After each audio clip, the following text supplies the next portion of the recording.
Imaginez que vous ayez inspiré le jeu le plus vendu au monde. Imaginez que ce jeu ait été racheté pour un montant record de 2,5 milliards de dollars et que vous n'ayez pas touché un centime. Comment réagiriez-vous? Oh, it sucked. Comment ne pas être déprimé pour toujours? And I don't know how many people like said that to me, like literally, why didn't you make Minecraft? En 2009, Zach a imaginé et codé Infiniminer, un jeu de blocs qui a directement inspiré Notch, le créateur de Minecraft. I'm trying to think, how would you describe Infiniminer without referencing Minecraft, right? Au-delà de cette péripétie hors norme, cette rencontre à distance avec Zach, vous le verrez, c'est aussi une réflexion sur les success stories. It was like a revelation. La partie de l'histoire de Zach qui nous intéresse, elle commence à la fac en 2005. Zach étudie l'informatique dans l'État de New York et c'est là qu'il commence à coder ses premiers jeux. I've made games my whole life, but it wasn't until I was in college where I actually knew enough about programming to actually make a game. Zach fabrique ses petits jeux sur son temps libre et il met souvent 1 à 2 semaines pour les coder. Et pas une seconde, il se dit qu'il pourrait se faire de l'argent avec. I was very against selling games. I don't know, like selling things is crass and undermines the artistic process, and I was just not about that. Zach code des jeux de puzzle, autrement dit des petits casse-têtes. Jusque-là, rien de très anormal, mais les siens sont très particuliers. Ils consistent à construire des machines ou à leur donner des ordres. Ce sont des jeux d'ingénieurs, et en fait, ce que fait Zach, c'est juste retranscrire dans ses jeux sa grande passion. They were about like how computers work and not just how to program, but like the nature of computing and computers. Alors évidemment, il fait son premier stage dans un petit studio de jeux indépendants, mais là, c'est la douche froide. I would get to fix bugs and implement things, and so I figured, you know, if I'm just going to be a programmer, it doesn't really matter what I'm working on, if I'm working on games or not. Et donc, une fois qu'il a son diplôme, Zach est embauché chez Microsoft à Seattle. Mais pourquoi Microsoft? Oh, because I didn't get it. I only had 2 job offers out of college. And one of them was at Microsoft, and the other one was like a smaller company in New York City that paid poorly. And so it's like, okay, I could move to Brooklyn and be poor, or I could move to Seattle and like make way more money and where it's way cheaper to live. Et là, Zach se retrouve dans l'équipe de Microsoft Office sur un produit ultra sexy. I worked on Visio, which is like an obscure program in the Office suite. It's a diagramming program. I don't even know if you can still buy it. Clairement, c'est pas l'éclat de chez Microsoft. I would say almost from as soon as I started at Microsoft, I was constantly scheming and trying to figure out how to go somewhere else in the company that was more interesting. Alors du coup, sur son temps libre, Zach continue à coder des jeux comme à la fac, et ce sont principalement, comme il les aime, des jeux d'ingénieurs. En parallèle, il imagine un autre type de jeu. Un jeu complètement différent, plus facile d'accès, sur un monde infini et composé de blocs. Ce sera Infiniminer, son premier jeu à succès. Cela fait 1 an et demi que Zach s'ennuie à mourir chez Microsoft, et là, il a l'idée d'Infiniminer. So Infiniminer is a block. I'm trying to think, how would you describe Infiniminer without referencing Minecraft, right? So it's a world made out of blocks where you and other players can dig through the blocks and mine for precious materials, or you can build forts, and you just kind of look where you want to, you know, build a block, and you can build a block there. En fait, l'idée des blocs avait germé dès la fac. Zach avait créé une version moins évoluée d'Infiniminer, Infinifrag. Donc vraiment, les blocs, ça l'obsédait depuis des années. En 2009, Zach jouait beaucoup à Team Fortress 2, un jeu multijoueur de tir à la première personne. Et donc, il applique la même mécanique à Infiniminer. So I was like, oh, what if I made this game like the game that I'm playing constantly? And so yeah, it was like a team-based kind of fighting game. You could also just play it and just build stuff for fun, but that wasn't really what the game was about. Pour la première fois, Zach crée un jeu accessible qui a du succès, et il se passe 2 choses. Première chose, les joueurs détournent le concept du jeu. Ils préfèrent y faire des constructions plutôt que de se tuer entre eux. It was interesting. I wasn't really sure what to do with it, but you know, like, it's, you know, I don't know, like it's. Mais la deuxième chose qui embête davantage Zach, c'est que les gens commencent à pirater son jeu. People were they took the game and then they started making like cheats for it, because like it was not a secure game, right? And so it became a bit of a problem. With people cheating at the game. Alors le 4 mars 2009, Zach prend une décision radicale. And people basically had like published all the source code, and so people were like, "Oh, you should release it as an open source game." Il sort son jeu en open source pour que les gens puissent se le réapproprier et le modifier. Et juste après, Zach abandonne son jeu. Oh, yeah, I was pretty burnt out. Just having all that many people like kind of clamoring for things, I wasn't really used to having that much attention on what I was making. And so it was pretty exhausting. Pendant que Zach se remet de son premier burn-out, pas mal de fans sortent des clones d'Infini Miner. Et en quelques mois à peine, l'un d'entre eux, Notch, va le transformer en or. À plusieurs reprises sur son blog, Notch a expliqué tout ce qu'il devait à Infinity Miner. Ensuite, j'ai joué à un jeu qui s'appelait Infinity Miner et j'ai réalisé que la vue première personne et que les graphismes sous forme de blocs marchaient très bien, et donc j'ai commencé un prototype. Au début, Zach ne remarque pas le succès de Minecraft et on peut pas vraiment dire qu'il ait été très curieux de ce produit. I never played it. I was never interested in it. Jusqu'au jour où il se balade dans un centre commercial avec sa femme. And we were at Target and there was like a whole rack of like young men's Minecraft shirts. And it's just like, oh, for fuck's sake. Like, and how people were like obsessed with it, I guess, by then, you know? And so just seeing stuff like that where it's like, wow, this game is really, you know, kind of eating the world and, you know, feeling a little left out of that, I guess. Quand il dit qu'il se sent de côté, Zach pèse ses mots. You know, I have goofy stories from this time, like, you know, being at the Game Developers Conference and, like, I guess I am bitter about this one, never getting invited to the Minecraft party, while being around other game developers who are talking all about getting invited to, like, the VIP section of the Minecraft party, and it's just like, you wouldn't have a Minecraft party if it wasn't for me. Why don't I get invited to the VIP section? Alors que Zach végète chez Microsoft, il rêve de plus en plus de faire ses propres jeux. Et là, on l'invite dans une réunion avec l'équipe de Xbox qui se demande s'il faut acheter Minecraft pour la console de Microsoft. They're talking about bringing Minecraft to Xbox Live, and then I'm just like some schmuck like sitting in the corner, you know, just being like, oh yeah, and like they never, I don't even think they knew like why I was there or why he brought me, and like they certainly didn't, like there was no reason for me to be in this meeting. It had nothing to do with me. They're not going to be like, oh, maybe we should do something with this guy who works for us instead. Et Minecraft sortira effectivement sur la Xbox en juin 2013. Clairement, c'est une passe assez compliquée et absurde pour Zach. Il lui faudra des années et une révélation étonnante pour digérer cette histoire assez difficilement digérable. On y reviendra à la fin de la vidéo. Entre-temps, Zach sort son premier jeu commercial, une nouvelle aventure l'attend. Pendant qu'il se tue à coder son programme de diagramme chez Microsoft, Zach sort son premier jeu en 2011, SpaceChem. À nouveau, c'est un jeu de puzzle où l'on incarne un ingénieur spatial chargé de créer des circuits d'atomes. Mais pour la première fois, Zach franchit le Rubicon et décide de commercialiser son jeu. Car il a envie de reproduire le succès d'Infinity Miner, son premier jeu grand public, et il voit aussi émerger un jeu indépendant sorti en 2009, Braid.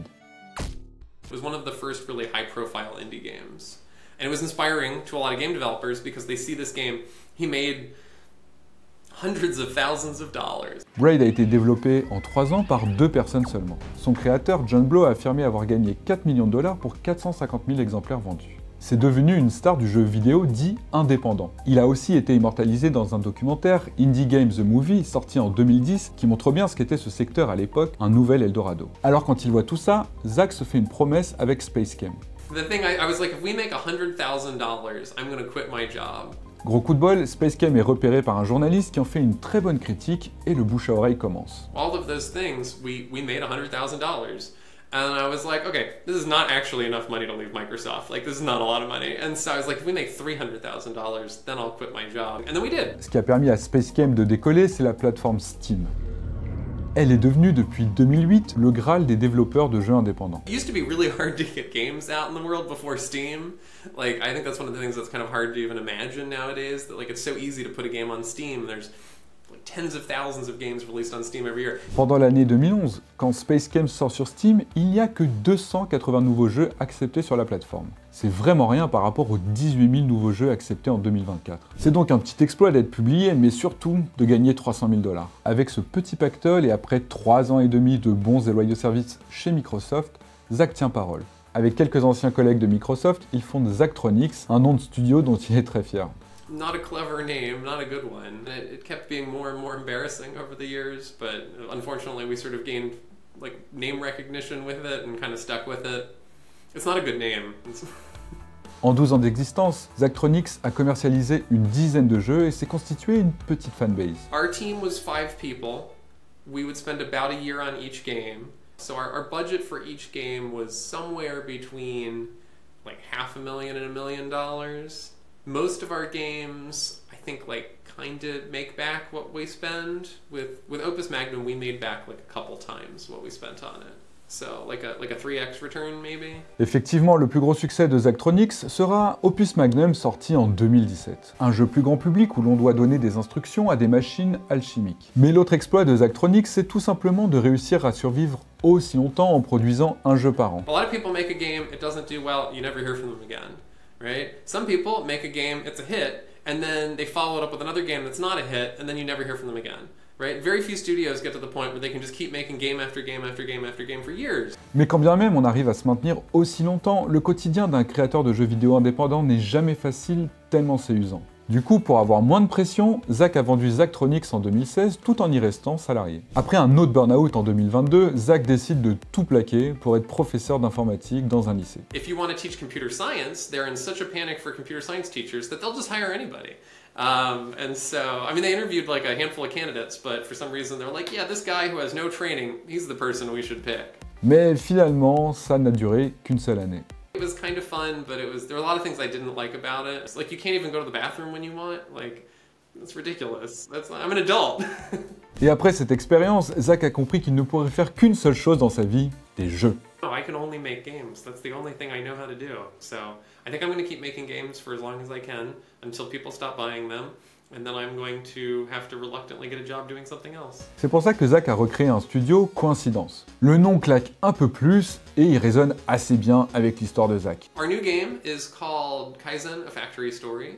And I would say it's like kind of in the style of like Opus Magnum or Infinite Factory. It's a game about building machines that build things. And it's hopefully be out this summer, soon. Mais pendant toutes ces années, et malgré ses petits succès, comment Zach, au fond de lui, a-t-il digéré l'épisode Minecraft ?